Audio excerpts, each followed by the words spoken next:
Transiger, qu'est-ce que ça veut dire? Transiger, c'est mettre fin amiablement à un différend. Ça peut se faire dans le cadre d'un précontentieux ou dans le cadre d'un contentieux, c'est-à-dire lorsque les parties sont déjà liées dans une procédure judiciaire et vont décider en cours de procédure de mettre fin à leurs différends en signant un accord. La transaction, pour être valable, repose sur des concessions réciproques de chacune des parties. C'est un point essentiel. Pourquoi transiger? Transiger, c'est gagner du temps, c'est avoir tout de suite une issue à un différend, c'est éviter d'attendre l'issue d'un procès qui est toujours incertain, même si le dossier est bon, il y a toujours une part d'insécurité.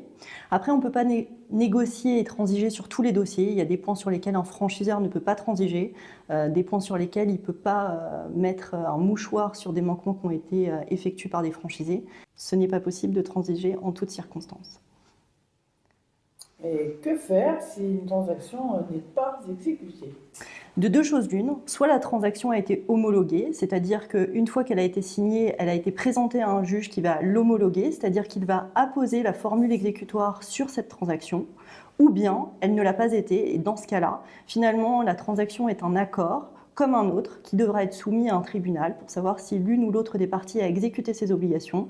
Et si les obligations n'ont pas été exécutées, le juge pourra ordonner l'exécution ou bien dédommager la partie qui n'a pas eu l'exécution de l'obligation qui lui était due.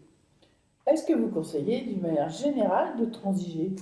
D'une manière générale, je suis plutôt favorable à la transaction puisque je considère qu'elle permet de gagner du temps, de se consacrer à des choses qui sont plus positives, de gérer le commerce de l'activité plutôt que de gérer du contentieux et du négatif.